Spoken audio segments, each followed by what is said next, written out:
when 53-year-old Julia James, a beloved community police officer, left her home for an afternoon walk with her dog in the peaceful Kent countryside. No one could have foreseen the terror awaiting her in the woods. Her brutal murder in broad daylight sent shockwaves through the quiet British town, raising fears and questions that reverberated across the nation. What followed was an investigation filled with unexpected turns, revealing the true face of a predator lurking too close to home. Julia James was a woman whose life seemed defined by her devotion to her family, her work, and her community. Born and raised in Kent, England, she lived in Snowdown, a small village nestled within the county's scenic countryside. The area was known for its quiet charm, rolling hills, and sense of safety. Julia had been a police community support officer (PCSO) for several years, a role that allowed her to bridge the gap between law enforcement and the public. Her job was essential in maintaining trust and communication in the area, and she was known for her warmth and dedication. At 53, Julia was loved not only by her colleagues but by her neighbors and friends, who admired her energy and compassion. She lived a simple, happy life with her husband, Paul, and her 2 children from a previous marriage. In her spare time, she enjoyed walking her dog, Toby, through the lush countryside trails that crisscrossed the area around Snowdown. These walks were moments of solitude and peace for Julia, a way to unwind after a day of serving her community. Little did anyone know, these peaceful walks would one day lead her into the path of unimaginable violence. April 27, 2021, started like any other day for Julia James. The 53-year-old had been working from home that afternoon due to pandemic protocols, handling administrative duties related to her role as a police community support officer (PCSO) for Kent Police. Julia, known for her commitment and passion for community work, took her responsibilities seriously, even while working remotely. After a busy morning at her desk, Julia decided to take a break around 3 p.m. to go for a walk with her dog, Toby, a regular part of her routine. The walk was supposed to be a brief escape into nature, a time for her to clear her mind and enjoy the peace of the countryside. Julia loved the outdoors and found solace in walking the familiar trails near her home in Snowdown. She had explored these paths for years and knew every twist and turn, particularly the woodland trails near Ackholt Wood. As Julia left her home that day, dressed in a blue waterproof jacket and black Wellington boots, she had no reason to feel unsafe. The area was quiet, with little traffic and rarely any strangers passing by. She and Toby set out toward the open fields that bordered the nearby woods. The sun shone intermittently through the clouds and the birds chirped in the trees. Nothing seemed out of the ordinary. However, unknown to her, Julia was not alone. Somewhere nearby, a predator was lurking, someone who had likely been watching her for days, possibly even weeks. The killer had identified her routine and chosen this moment to strike, believing that she would be isolated and vulnerable in the secluded area of the woods. Julia, focused on her walk and her dog, likely had no idea that danger was so close. Sometime after leaving her home, Julia encountered her attacker. The precise details of the moment leading up to the assault remain unclear, but it is believed that she was ambushed in an area of dense woodland, where she was less visible from the surrounding fields. Her killer, a man filled with violent intent, attacked her with a blunt object, striking her repeatedly in a frenzied and brutal assault. Julia's last moments were ones of unimaginable terror and pain. She fought back, as the defensive wounds on her hands would later reveal, but she was ultimately overpowered by her attacker. The savage nature of the attack left Julia with catastrophic injuries, and her body lay crumpled on the forest floor, just a short distance from the path where she had been walking moments earlier. Her dog, Toby, who had been with her during the attack, remained by her side, unharmed but traumatized. When Julia failed to return home as expected that afternoon, her family immediately became concerned. It was unlike her to be out of contact, especially on a routine walk that should have taken no more than an hour. As the hours passed with no sign of Julia, worry turned into panic. Her husband, Paul, and her son, Patrick, contacted the police, alerting them to Julia's unusual disappearance. Given her role as a PCSO and her strong ties to the local police force, her colleagues took the report seriously from the outset. That evening, a search team was deployed to comb the area around Snowdown. Police officers, local residents, and volunteers joined the search, hoping to find Julia safe and sound. They scoured the fields and woods that she frequently walked through, guided by the light of their torches as night began to fall. There was a collective hope that she might have gotten lost or injured and would be found soon. However, their hopes were tragically shattered when, Around 4 p.m. that evening, searchers came upon a horrifying sight. Julia's lifeless body was discovered lying in a remote part of Unsolved Wood, only a short distance from her home. She had been brutally beaten, the extent of her injuries suggesting a savage attack. Blood stained the ground around her, and her dog Toby was found sitting beside her, unwilling to leave her side. The scene was one of devastation and heartbreak. Julia's death was not only a personal tragedy for her family and friends but also a shock to the entire community. News of her murder spread quickly, and within hours, the small village of Snowdown was engulfed in fear and disbelief. How could such a horrific crime have happened in this peaceful, rural corner of Kent? As the reality of Julia's murder set in, so did the fear. Residents who had always felt safe in their community now looked over their shoulders, wondering if the killer was still nearby. The image of Julia's body lying in the woods, with her faithful dog beside her, haunted everyone who heard the news. Parents began keeping their children inside, and the usually serene village took on an atmosphere of unease. The police, too, were shaken by the brutality of the crime. Julia had been one of their own, and now they were tasked with solving the murder of a beloved colleague. Kent police launched an immediate investigation, vowing to bring her killer to justice. They closed off the area around Unsolved Wood, treating it as a crime scene, and set up a large-scale operation to gather evidence. The murder of Julia James triggered one of the largest and most urgent police investigations in Kent's history. From the outset, the case was treated as a top priority, with senior officers and detectives from the Kent and Essex Serious Crime Directorate leading the investigation. The stakes were high not only because of the personal connection many officers felt toward Julia, but also because of the fear that the killer might strike again. Officers worked around the clock to gather evidence from the crime scene. They meticulously combed through the woodland area where Julia's body had been found, looking for any clues that might lead them to her killer. Forensic specialists were brought in to examine the scene, collecting samples of soil, blood, and any potential DNA evidence left behind by the attacker. The rural and isolated nature of the location made the forensic work difficult, but the investigators were determined to leave no stone unturned. At the same time, the police began canvassing the local area, speaking to residents, and appealing for witnesses. They knocked on doors, questioned anyone who had been in or around the woods that day, and reviewed CCTV footage from nearby properties and public roads. It was a painstaking process, but every potential lead had to be explored. The urgency of the investigation was heightened by the fact that there appeared to be no immediate suspects or witnesses to the attack. Julia's death occurred during daylight hours, in an area where people often walked their dogs or exercised. How could such a brutal crime have taken place without anyone seeing or hearing anything? This question baffled investigators and fueled growing fears in the community. The idea that a killer could strike so brazenly, in broad daylight, left everyone on edge. As the investigation progressed, the police began to build a timeline of Julia's final movements. They knew she had left her home around 3 p.m., and that she had been found just a few hours later. They examined CCTV footage from nearby houses and roads, looking for any signs of suspicious activity or unusual vehicles in the area. Slowly, they began piecing together a clearer picture of what had happened on that fateful afternoon. Despite the tireless efforts of the police, the investigation initially moved slowly. Days passed without any major breakthroughs, and the lack of progress only added to the tension. The media began to cover the case extensively, with headlines speculating about the identity of the killer and the nature of the attack.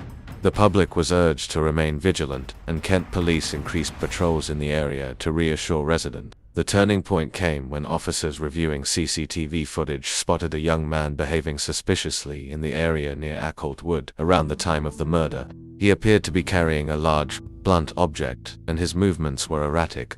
Investigators began to focus their efforts on identifying this man, who would soon become their prime suspect, Callum Wheeler. After weeks of relentless investigation, the CCTV footage of the suspicious young man finally gave the police the breakthrough they desperately needed. The man was identified as Callum Wheeler, a 21-year-old living in Aylesham, just a few miles from the crime scene. Wheeler was a troubled and isolated figure, known to some in the local community for his odd behavior and unsettling presence, but he had no previous criminal record. The footage showed Wheeler carrying a large metal object, believed to be a weapon, near the spot where Julia had been murdered on the afternoon of April 27th. His appearance in the area around that time, combined with his erratic behavior, made him the prime suspect in the case. Wheeler's arrest came on May 7, 2021, after further investigation confirmed his connection to the crime. When the police arrived at Wheeler's home to take him into custody, they found him alone in his room. His behavior during the arrest was bizarre. He appeared calm, almost indifferent, to the gravity of the situation.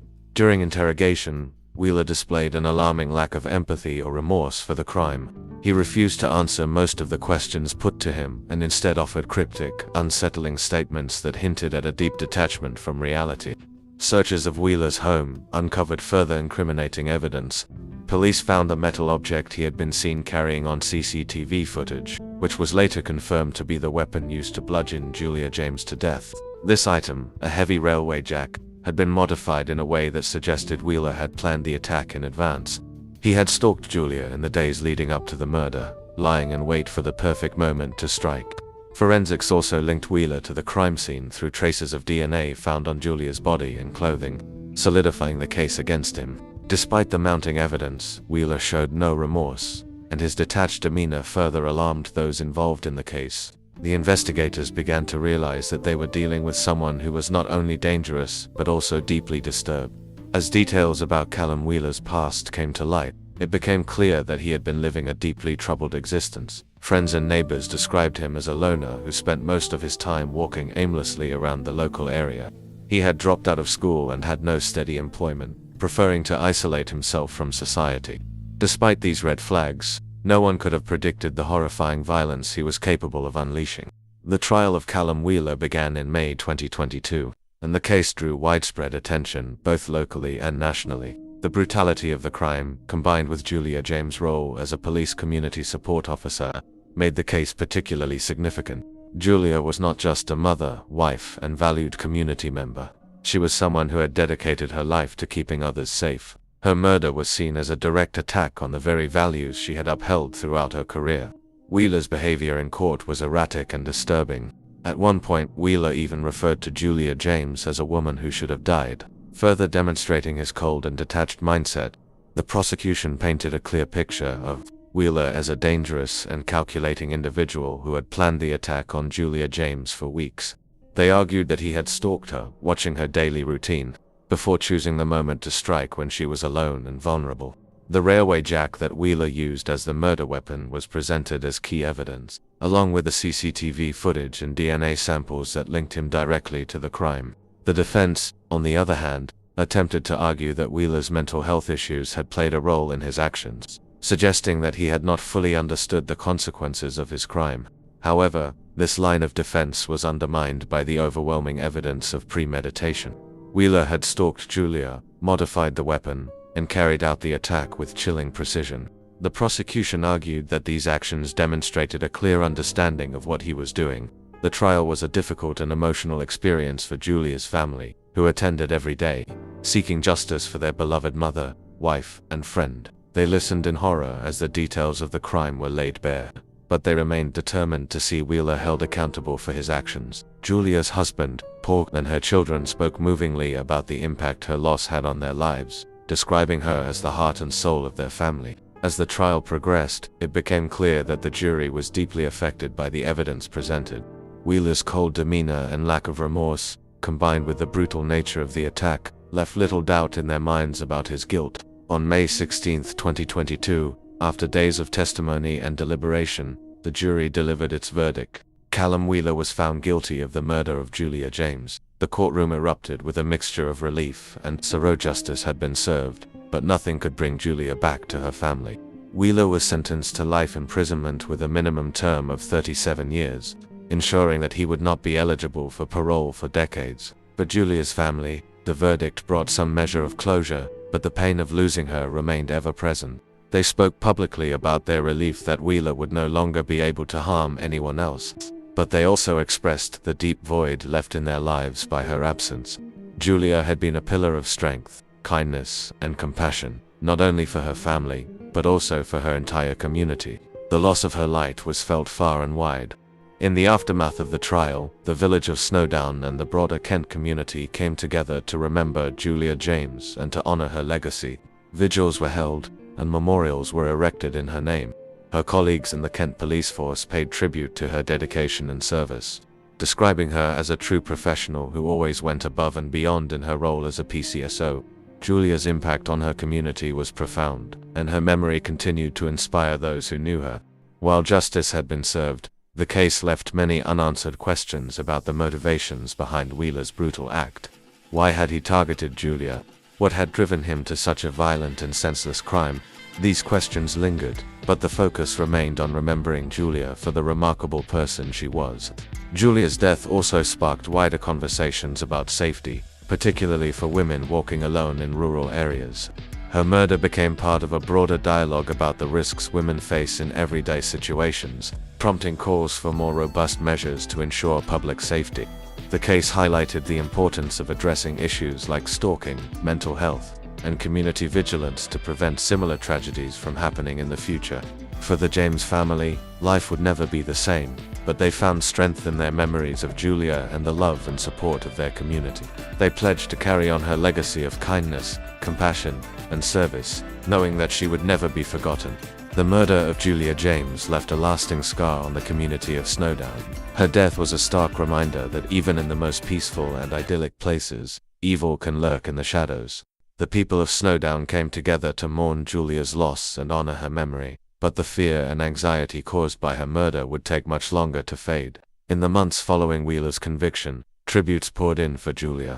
Her colleagues in the police force remembered her as a dedicated officer who had always put others first. Her family described her as a loving wife and mother who had brought joy to everyone she met, and her friends and neighbors spoke of her kindness, her warmth, and her unwavering commitment to her community. Julia's death also sparked a broader conversation about women's safety in the UK. Her murder occurred just weeks after the high-profile killing of Sarah Everard, another woman who had been murdered while walking alone.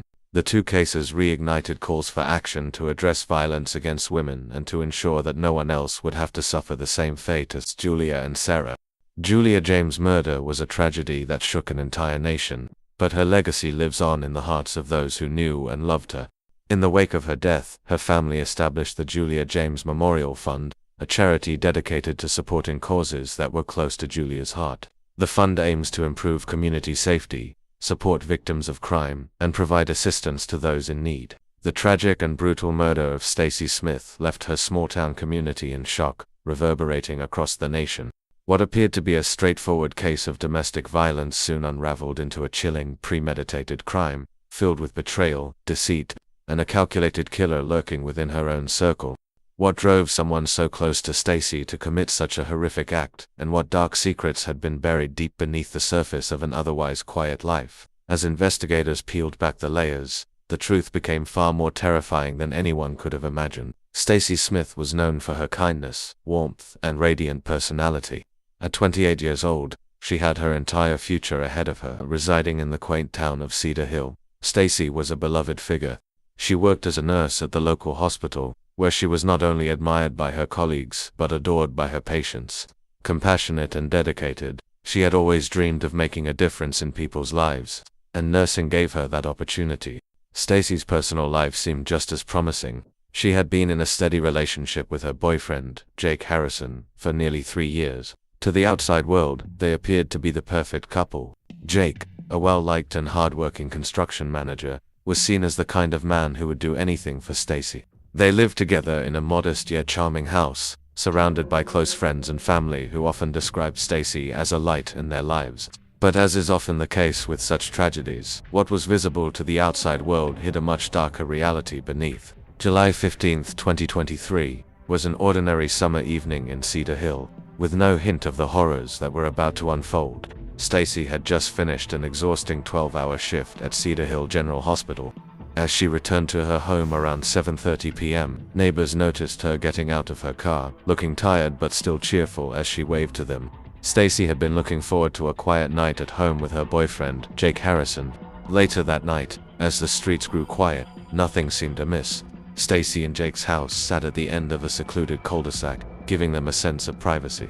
There were no visible signs of trouble from the outside. Yet, what unfolded within the house was a brutal and horrifying tragedy.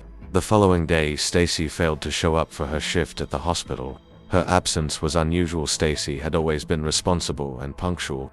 After a series of unanswered calls and messages, Concern quickly grew among her co-workers, particularly her best friend and colleague, Sarah Donovan. Sarah knew something wasn't right, so she drove to Stacy's home around 9:30 a.m., hoping it was just a case of oversleeping after a long shift. When Sarah arrived, she knocked on the front door, but there was no response. She noticed that Stacy's car was parked in the driveway, but the house was eerily quiet. After knocking repeatedly and calling Stacy's phone to no avail, Sarah's worry turned to panic. She dialed 911, and within minutes, police officers arrived to conduct a welfare check. As officers entered the house, they were met with a scene that would haunt them for the rest of their careers. Stacy's lifeless body was discovered in the living room, lying in a pool of blood.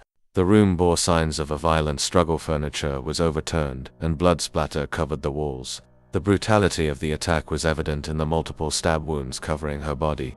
Stacy had been attacked with a level of rage and force that shocked even seasoned investigators. Her face showed signs of severe blunt force trauma, suggesting that she had been struck multiple times before being stabbed. What made the scene even more chilling was the fact that Stacy had clearly fought back, defending herself against her attacker. The sheer violence of the crime pointed to someone with a personal vendetta against Stacy, someone who knew her well. When detectives arrived at the crime scene, one person immediately came under suspicion: Stacy's boyfriend, Jake Harrison. Jake had lived with Stacy for nearly 2 years, and while their relationship appeared stable to outsiders, the police needed to investigate every possibility. Jake claimed that he had been out with friends at a local bar that night. Returning home around midnight, he told the police that he discovered Stacy's body upon his arrival and immediately called 911. However, no such emergency call had been made until Sarah contacted the authorities the next morning, raising immediate suspicions. Jake's behavior during the initial questioning struck investigators as odd. Though he appeared visibly shaken, there was something unsettling about the way he answered their questions. He was calm, considering the horrific scene that had just unfolded in his own home. He avoided eye contact with the officers and seemed rehearsed in his responses. While it's not uncommon for people to react to trauma in unexpected ways, detectives noted that Jake's behavior didn't match what they would typically expect from someone who had just lost a loved one. Jake claimed that he had been out drinking with friends at Mason's Pub, a popular local hangout. However, when detectives questioned the patrons and staff at the bar, they received conflicting reports about the exact time Jake left. While Jake had initially told police he returned home around midnight, several witnesses remembered seeing him leave closer to 10:30 p.m., a 2-hour discrepancy that immediately raised red flags. Adding to the suspicion, Stacy's friends revealed that the couple's relationship had been far from perfect in recent months. Stacy had confided in her close circle that Jake had become increasingly controlling. He would often criticize her choices, monitor her social media activity, and become enraged if she went out without him. Stacy had even told her friends that she was thinking about ending the relationship and had started looking for another place to live. Investigators began to piece together a troubling picture. It appeared that Jake had discovered Stacy's plans to leave him. Consumed by jealousy and anger, he may have confronted her on the night of July 15th, and the situation escalated into violence. But without hard evidence to tie Jake to the crime, the police couldn't make an arrest. As the investigation continued, detectives combed through Stacy's phone records, social media accounts, and personal life. They uncovered a string of text messages between Stacy and her friend Sarah, in which Stacy had expressed her fears about Jake's possessive behavior. In one message sent just 2 days before her murder, Stacy wrote, "I don't know what to do anymore. He's getting worse. I think it's time I move out, but I'm scared of how he'll react." Stacy had made plans to move in with Sarah temporarily, while she figured out her next steps. She had even packed a few bags and stored them at Sarah's house, a clear indication that she was serious about leaving Jake. Police theorized that Jake had either found out about these plans or sensed that something was wrong, sparking the confrontation that led to Stacy's murder. Despite this mounting evidence, the police still lacked the physical proof needed to arrest Jake. They continued to canvass the neighborhood, hoping that someone had seen or heard something on the night of the murder. A breakthrough came when one of Stacy's neighbors came forward with security camera footage from their porch. The footage was grainy but showed a figure, presumably a man, leaving Stacy's house at around 11 p.m. The timing aligned with the revised accounts from the bar, which placed Jake leaving much earlier than he had initially claimed. While the footage wasn't clear enough to positively identify the figure as Jake, it gave detectives a critical piece of the puzzle. They now had a time frame that contradicted Jake's original alibi, further suggesting that he had been at the scene when Stacy was murdered. Just as the investigation seemed to be closing in on Jake, an unexpected twist added another layer of complexity to the case. A tip came through the police hotline, pointing to a former co-worker of Stacy's, Ethan Collins. Ethan had been employed at the same hospital where Stacy worked, but had been fired a year earlier after several complaints were made against him, including inappropriate behavior toward female staff members. Stacy had been one of the people who had reported Ethan's behavior to hospital management. Ethan had taken the dismissal hard and blamed Stacy for his loss of employment. In the months leading up to her murder, Ethan had reportedly been spotted around Cedar Hill, trying to make contact with Stacy. He had even sent her unsettling messages on social media, though Stacy never responded. Friends of Stacy confirmed that she had mentioned feeling uneasy about Ethan's sudden reappearance in her life, but didn't think it was serious enough to report to the police. When detectives questioned Ethan, he denied having anything to do with Stacy's murder. However, when they searched his home, they found a disturbing journal filled with obsessive writings about Stacy. The journal entries detailed his growing anger and resentment toward her, blaming her for his downward spiral after losing his job. While Ethan's obsession with Stacy was clear, there was still no direct evidence linking him to the murder. Ethan's alibi was also shaky. He claimed to have been at home alone on the night of the murder, but no one could corroborate his story. Despite the disturbing evidence found at his home, the police were hesitant to shift focus from Jake, who still seemed like the most likely suspect. However, Ethan's fixation on Stacy couldn't be ignored, and investigators were now faced with the possibility of a stalker-driven crime. After months of painstaking work, forensic investigators finally caught a break. A small piece of DNA evidence, overlooked in the initial sweep of the crime scene, was found under Stacy's fingernails. The sample was sent for testing, and it came back as a match to Jake Harrison. This was the evidence the police had been waiting for. Confronted with the DNA evidence, Jake's story began to unravel. He initially claimed that it had to be from an earlier altercation between him and Stacy, but as the pressure mounted, he eventually broke down. Jake confessed to the murder, admitting that he had discovered Stacy's plans to leave him. In a fit of jealousy and rage, he had confronted her. The argument quickly escalated, and in a moment of blind fury, Jake grabbed a knife from the kitchen and stabbed Stacy multiple times. The trial of Jake Harrison was swift. The evidence against him was overwhelming, and his confession sealed his fate. He was sentenced to life in prison without the possibility of parole. For Stacy's family, the trial brought some measure of closure, but the emotional scars would remain forever. The community of Cedar Hill, once known for its peace and tranquility, would never be the same. Stacy's brutal murder left an indelible mark on everyone who knew her. Her legacy, however, lives on through the countless lives she touched as a nurse, friend, and beloved daughter. The murder of Stacy Smith was a heartbreaking reminder of how quickly a seemingly happy life can spiral into tragedy. It serves as a stark warning about the dangers of toxic relationships and the hidden turmoil that can exist beneath the surface of even the most idyllic lives. Stacy's story is one of lost potential, of a woman who gave so much to others but whose own life was cut short by the one person she thought she could trust. In the end, justice was served, but it came at a devastating cost. The memory of Stacy Smith will forever haunt Cedar Hill, a chilling reminder of the darkness that sometimes lurks just beneath the surface of the everyday world. When Caroline first started posting provocative photos on OnlyFans, it was a way to regain control of her life. But what started as a quest for independence quickly spiraled into a nightmare.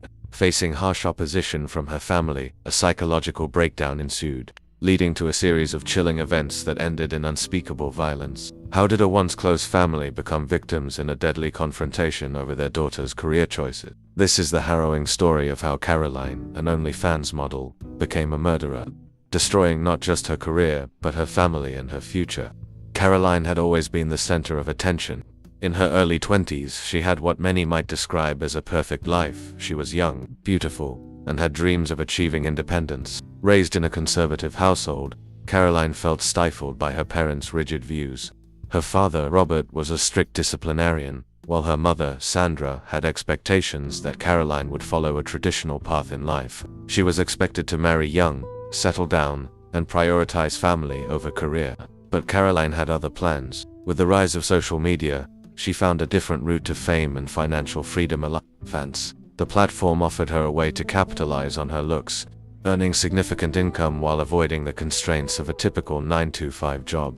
At first, she kept her online persona a secret. Her family had no idea that behind closed doors, Caroline had become a minor celebrity on the site, posting content that was earning her thousands of followers and substantial financial rewards. Despite her growing popularity, Caroline's double life was far from perfect. She struggled with anxiety, depression, and a sense of isolation. The need to maintain the illusion of perfection, both online and in real life, weighed heavily on her. However, she convinced herself that it was all worth it until the day her family found out. When Caroline's secret life was exposed, her world began to crumble, not just personally but emotionally and mentally. The night Max, her younger brother, discovered her OnlyFans profile was a turning point. Caroline had always been close to Max, and his opinion meant more to her than she liked to admit. Max, though young, held strong values instilled by their parents, and his discovery sent him into a spiral of confusion and anger. Max initially confronted Caroline privately, hoping to handle the situation without involving their parents. He asked her why she was doing it and pleaded with her to stop. Caroline, feeling attacked, defended herself, explaining that her modeling was empowering and allowed her to gain financial independence. To her, OnlyFans was simply a means to an end, not a moral failing. However, Max viewed it differently. He couldn't reconcile the sister he knew with the woman on the screen. Tensions between them escalated rapidly. Caroline, who had been dealing with mounting stress and anxiety from the pressures of her online presence, exploded in rage during their confrontation. The fight became so heated that Max felt morally obligated to tell their parents. He believed it was his duty to make sure they knew what Caroline was doing. In his mind, this was a way to protect the family's values and reputation. When Max informed their parents that night, Robert and Sandra's reaction was swift and severe. The family dynamic was built on traditional values, and discovering Caroline's career felt like a betrayal of everything they believed in. Robert, who had always been the authoritarian figure in the house, didn't ask questions. Instead, he condemned Caroline's choices, calling her actions a disgrace. Sandra, who had always been softer and more nurturing, was devastated. She viewed Caroline's decision as a failure on her part as a mother. The confrontation at the dinner table was like a public trial for Caroline. She stood there, exposed and vulnerable, as her parents and brother took turns questioning her judgment, morality, and character. Her father's booming voice was filled with disgust as he told her she had brought shame upon the family. Her mother wept uncontrollably, begging Caroline to change her ways, while Max sat quietly, guilt and anger swirling inside him. Caroline's feelings of humiliation turned into resentment. Her family, the people she had trusted and loved, had turned against her in a matter of moments. What hurt more was that they didn't even try to understand her perspective. They dismissed her arguments, reducing her career to nothing more than a shameful act of rebellion. This confrontation set in motion a chain of events that would lead to the complete disintegration of their family bond. As the days passed, the tension in the household became unbearable. Caroline's once supportive family had now become her harshest critics. Her father, Robert, had not spoken to her since that night, and her mother could hardly look her in the eye. Max avoided her at all costs. The once warm and loving home had turned cold, and Caroline felt as though she had been exiled. Robert and Sandra had a plan. They would cut Caroline off financially, hoping that this would force her to abandon her OnlyFans account and come back to them. They saw this as tough love, but for Caroline, it was a death sentence. She had invested so much of her self-worth in her online persona that the thought of giving it up was unbearable. To her, it wasn't just a job, it was her identity, her independence, and her freedom. The pressure from her family's disapproval compounded with the stress of maintaining her online presence. Caroline began experiencing severe anxiety and panic attacks. She felt like she was constantly being watched and judged, both by her family and by the thousands of followers who subscribed to her content. Every comment, every message, every request from fans felt like a reminder of the growing chasm between her and the people she once loved. At night, Caroline would lie awake, replaying the argument with her family over and over again in her mind. She began to withdraw from her online activities, overwhelmed by the emotional burden she was carrying. Her content became sporadic, and she avoided interacting with fans as much as possible. Her income, which had once been steady, started to decline, adding to her growing sense of desperation. Caroline's mental health deteriorated rapidly. The isolation, combined with the constant judgment from her family, pushed her into a state of deep depression. She felt trapped Torn between the online life she had built for herself and the suffocating environment of her family home, her emotions began to fluctuate wildly. Some days she felt numb, unable to engage with anyone, while other days she was consumed by rage, lashing out at her parents and brother. The family home became a battleground. Caroline's outbursts grew more frequent and intense. She accused her parents of trying to control her, of not caring about her happiness, and of treating her like a prisoner in her own home. Meanwhile, her parents responded by becoming more strict and distant, convinced that they were doing the right thing by cutting her off financially and emotionally. In their minds, they were saving their daughter from herself. But the truth was, Caroline's mental state was crumbling. She began to feel like there was no way out. Her family had rejected her, and her online career once her salvation had become a source of immense stress. She felt like she had nowhere to turn. The emotional strain became too much for her to handle, and Caroline started having dark, intrusive thoughts about how she could escape the situation. On the night of the murders, Caroline was not the person her family knew. She was consumed by a storm of emotions: rage, sorrow, and a deep sense of betrayal. She had spent weeks feeling like an outsider in her own home, her every move scrutinized, her every word questioned. In her mind, her family had turned from loved ones into enemies, the very people who had stripped away her freedom and dignity. Caroline had been planning the murders for days, perhaps even weeks. She had purchased the gun in secret, and she practiced using it at a shooting range under the guise of taking up target shooting as a new hobby. But Caroline's real plan was much darker. She believed that the only way to escape her family's control was to eliminate them entirely. That fateful night, the house was eerily quiet. Her parents were asleep in their room, and Max was upstairs in his bedroom.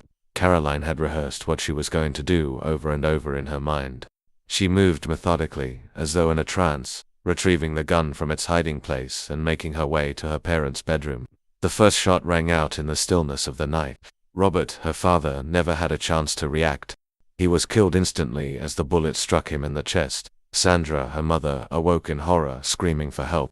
But before she could move, Caroline fired again. The second shot silenced her mother's cries. Max, who had been in his room, heard the commotion and tried to escape. He rushed to the hallway, hoping to flee through the back door, but Caroline was already there, waiting for him. Tears streamed down her face as she pointed the gun at her younger brother, the brother who had uncovered her secret and set this tragedy into motion. Max begged for his life, but Caroline's mind was no longer rational. The final shot ended his life. In the span of a few minutes, Caroline had destroyed her entire family.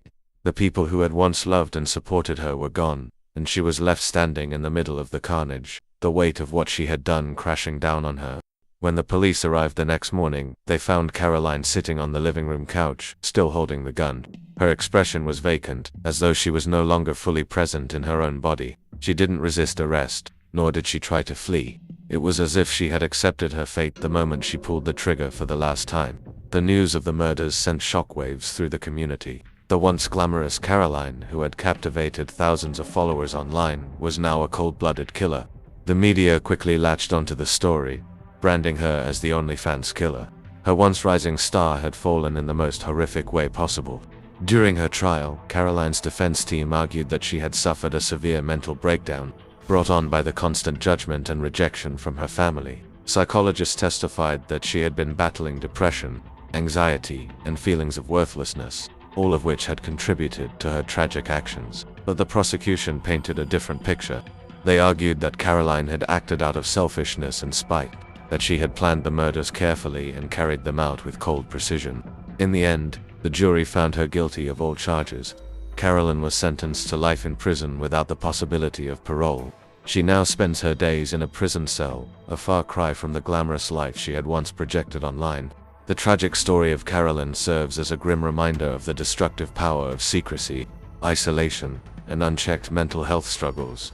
Her rise to fame on OnlyFans, a platform meant to give her control over her life, instead became the catalyst for her downfall. In the end, Caroline's quest for independence came at the ultimate cost to lives of her family and her own freedom. The question remains, could this tragedy have been avoided if there had been understanding and communication, rather than judgment and rejection? While we may never know, the story of Caroline will haunt the world for years to come.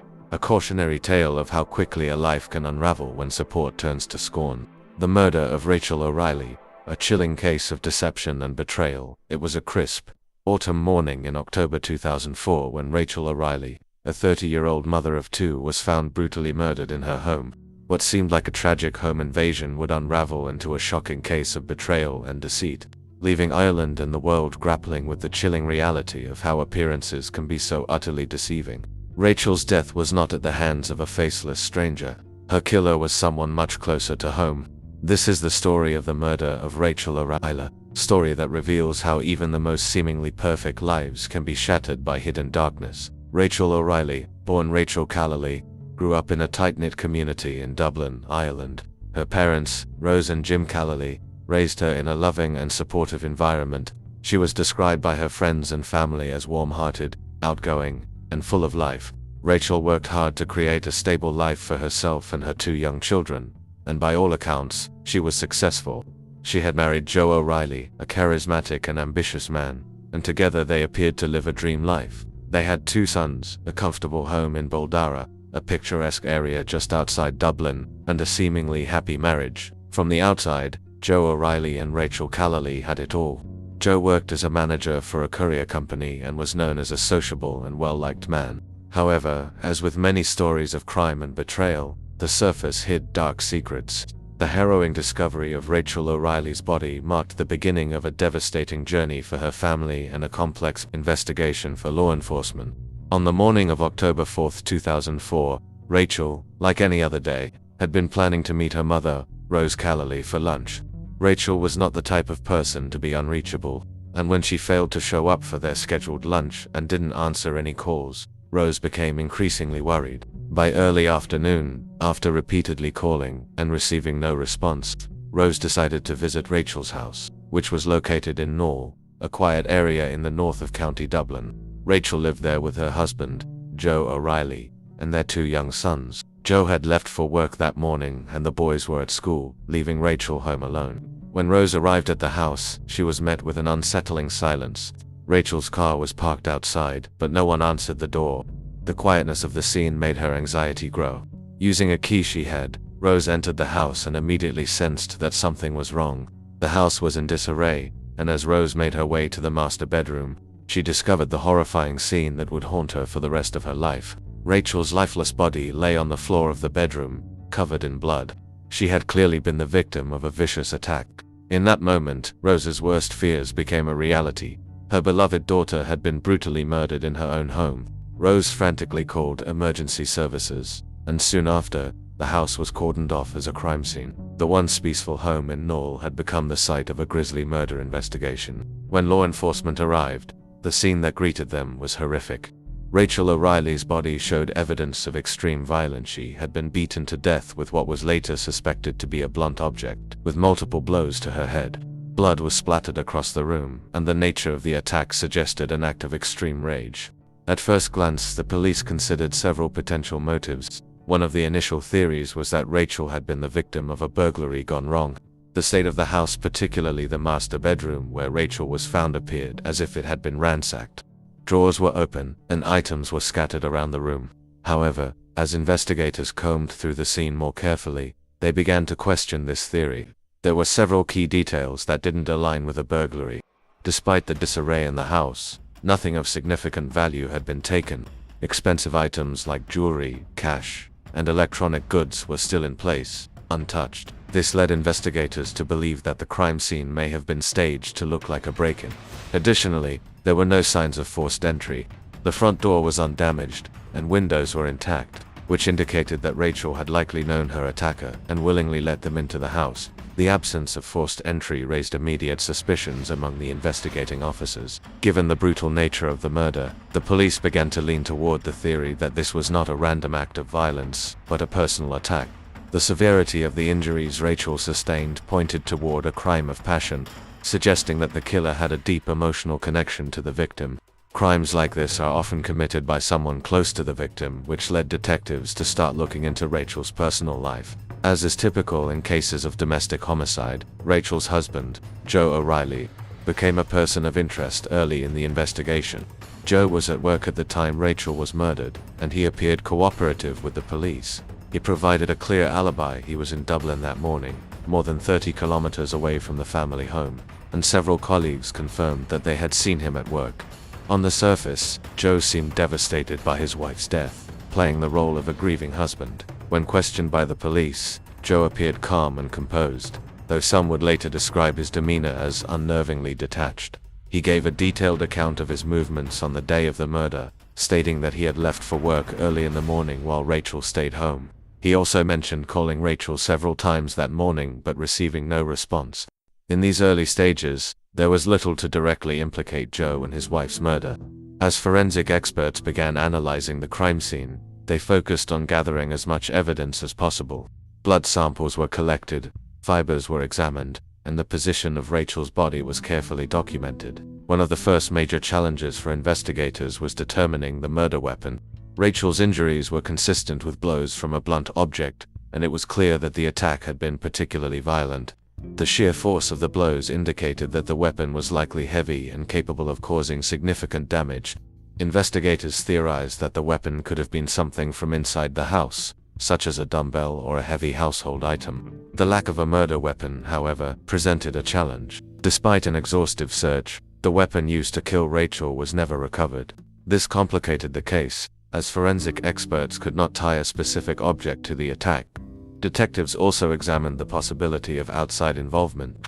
They interviewed neighbors and canvassed the area for any potential witnesses who might have seen something suspicious. However, the quiet suburban neighborhood yielded little useful information. No one had seen or heard anything unusual that morning. As the investigation continued, police began to take a closer look at Joe O'Reilly's behavior.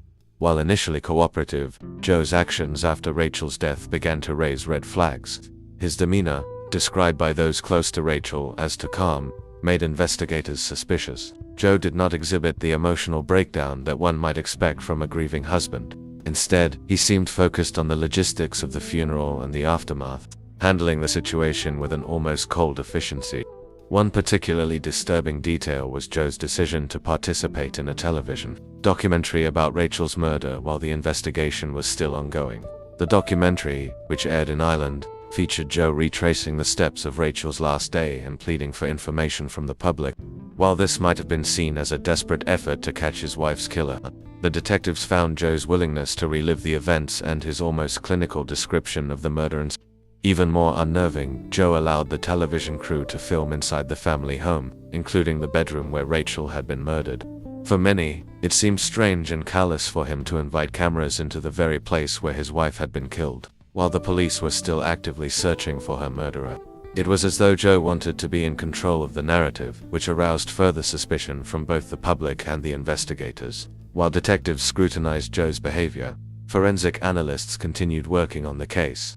One of the most significant breakthroughs came from the examination of Joe O'Reilly's cell phone records. Joe had told investigators that he had been at work in Dublin all morning, and several co-workers had confirmed seeing him. However, the cell phone data told a different story. Records revealed that Joe's phone had pinged off a cell tower near the O'Reilly home in Knoll on the morning of the murder, placing him near the scene at the time of Rachel's death. This discovery shattered Joe's alibi and placed him in the vicinity of his home when Rachel was murdered. This critical piece of evidence directly contradicted Joe's earlier statements and gave detectives the break they needed.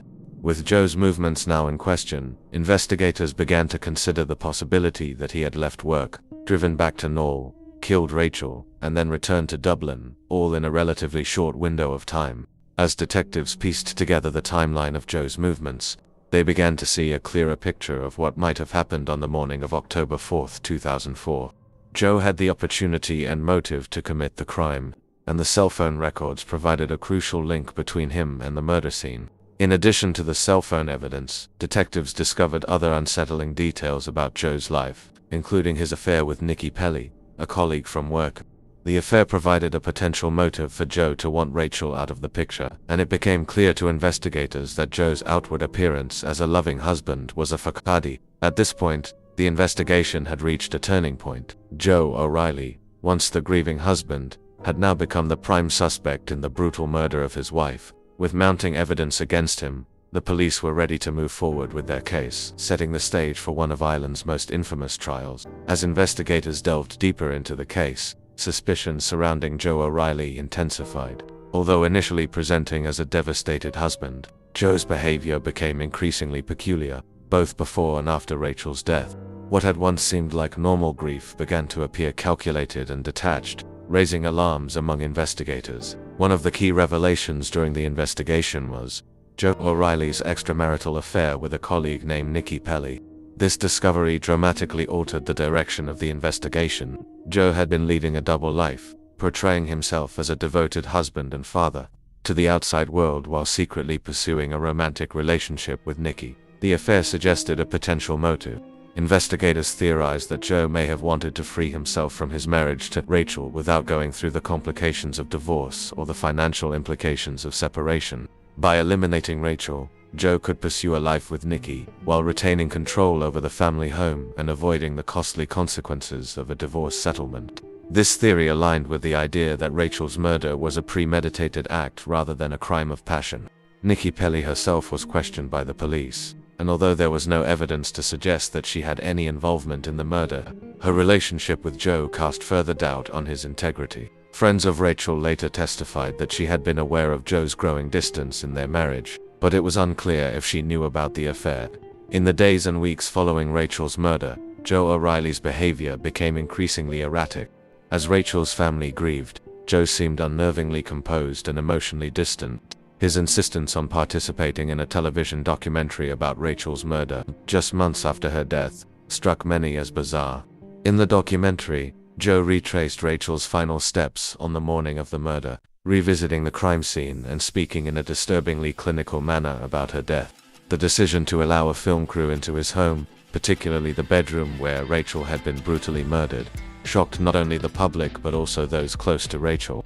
It appeared as though Joe was trying to control the narrative surrounding Rachel's death. Detectives found his eagerness to be in the spotlight suspicious, interpreting it as an attempt to insert himself into the investigation in a way that allowed him to maintain the image of the grieving husband, while subtly directing attention away from himself. Rachel's family, particularly her parents, Rose and Jim Khalili, were deeply unsettled by Joe's behavior. As time passed, they began to suspect that something was wrong. Joe's detached attitude, combined with his inability to fully explain his actions on the day of the murder, raised serious concerns. Rachel's family, once supportive of Joe, began to question whether he had played a role in their daughter's death.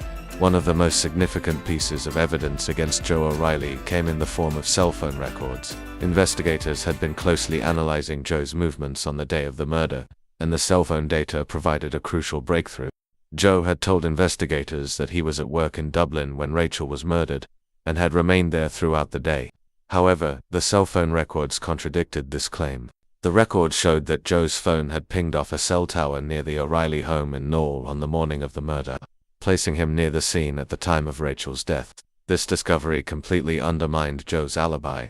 Investigators now believed that Joe had left his office in Dublin, driven to his home in Knoll, murdered Rachel, and then returned to work within a relatively short window of time. This theory was supported by the fact that Joe had called Rachel several times that morning, knowing she would not answer, possibly as a way to establish an alibi or to make it seem as though he was unaware of her death. The cell phone evidence was a critical turning point in the investigation, and it placed Joe O'Reilly directly at the scene of the crime. While there was no direct physical evidence linking him to the murder such as DNA or fingerprints, this data, combined with his suspicious behavior and motive, made him the prime suspect. On October 19, 2005, more than a year after Rachel O'Reilly's murder, Joe O'Reilly was arrested and charged with her murder. The trial began in July 2007, and became one of the most highly publicized and widely followed cases in Irish legal history. The prosecution's case centered on several key pieces of evidence, each of which painted a picture of premeditation and deception on Joe O'Reilly's part. Cell phone records. The most damning evidence was the cell phone data, which placed Joe near his home at the time of Rachel's murder. The prosecution argued that Joe had lied about his whereabouts and had gone to great lengths to establish a false alibi. The affair, Joe's affair with Nikki Pelly, was presented as a potential motive for the murder. The prosecution suggested that Joe wanted to be free from his marriage to Rachel without going through a costly and messy divorce. By killing Rachel, Joe could continue his relationship with Nikki and maintain control over the family home and finances. The missing dumbbell. Although the murder weapon was never recovered, The prosecution believed that Rachel had been killed with a dumbbell from a set that Joe owned. During the investigation, Joe was unable to account for one of the dumbbells, leading the prosecution to argue that it had been used in the attack and then disposed of by Joe. The nature of Rachel's injuries was consistent with being struck by a heavy, blunt object, such as a dumbbell. Stage crime scene. The disarray in the O'Reilly home, particularly in the master bedroom, was presented as a deliberate attempt by Joe to stage the crime scene to make it look like a burglary gone wrong. The prosecution argued that the lack of forced entry and the fact that no valuable items were taken indicated that the scene had been staged to throw investigators off the trail. Joe's behavior. The prosecution also highlighted Joe's strange behavior in the aftermath of Rachel's death, particularly his participation in the television documentary. His calm and detached demeanor, as well as his eagerness to publicly discuss the murder, was used to suggest that Joe was not the grieving husband he appeared to be, but rather a calculating killer. The defense attempted to undermine the prosecution's case by arguing that the evidence was circumstantial and that there was no direct physical evidence linking Joe to the murder. They emphasized the fact that the murder weapon had never been found, and that there were no witnesses to the crime. The defense also suggested alternative explanations for the cell phone data, arguing that the ping from the cell tower could have been caused by technical issues, or that Joe's phone may have connected to the Knoll Tower from a further distance than the prosecution claimed. They maintained that Joe had been at work in Dublin when Rachel was killed, and that there was no reason for him to murder his wife. However, the defense's arguments failed to sway the jury, as the overwhelming circumstantial evidence pointed to Joe's involvement in the crime. During the trial, Rachel's family, particularly her parents, Rose and Jim Khalili, gave heartbreaking testimonies about the impact of Rachel's murder. Rose, who had discovered her daughter's body, spoke about the moment she found Rachel lying lifeless on the bedroom floor. Her testimony was deeply emotional, and it reinforced the horror of the crime. The Khalilis also spoke about how their relationship with Joe had deteriorated in the months following Rachel's death. Once supportive of him, they had grown increasingly suspicious of his behavior. Their testimony helped to paint a picture of Joe's gradual distancing from the family and his coldness in the wake of the murder. On July 20, 2007, Joe O'Reilly was found guilty of the murder of his wife, Rachel O'Reilly. He was sentenced to life in prison, and his appeal was later denied. The verdict brought some measure of justice for Rachel's family, but the pain of losing her in such a horrific manner would never fully heal. Rachel's parents, Rose and Jim Khalili, became vocal advocates for victims of domestic violence and have worked tirelessly to keep Rachel's memory alive. They have spoken out about the signs of abuse that were present in Rachel's marriage, and how important it is for others to recognize these signs before it's too late. Joe O'Reilly's case is often cited as an example of how appearances can be deceiving. To the outside world, he was a loving husband and father, but behind closed doors, he was a controlling and manipulative man who was willing to commit murder to get what he wanted. Conclusion: the legacy of Rachel O'Reilly. The murder of Rachel O'Reilly shocked the Irish public and served as a stark reminder that domestic violence and emotional abuse often lurk beneath the surface of seemingly perfect relationships. Rachel's tragic death has had a lasting impact on her community and the country as a whole, sparking important conversations about the dangers of hidden abuse and the importance of recognizing warning signs before it's too late. Rachel's story is not just one of loss and betrayal, but also of resilience. Her family's determination to seek justice and their advocacy for victims of domestic violence has ensured that Rachel's death was not in vain. While her life was tragically cut short, her legacy lives on through the work of her loved ones, who continue to raise awareness about the devastating consequences of domestic violence. In the end, Rachel O'Reilly's murder stands as a chilling reminder that sometimes, the most dangerous people are those we think we know best.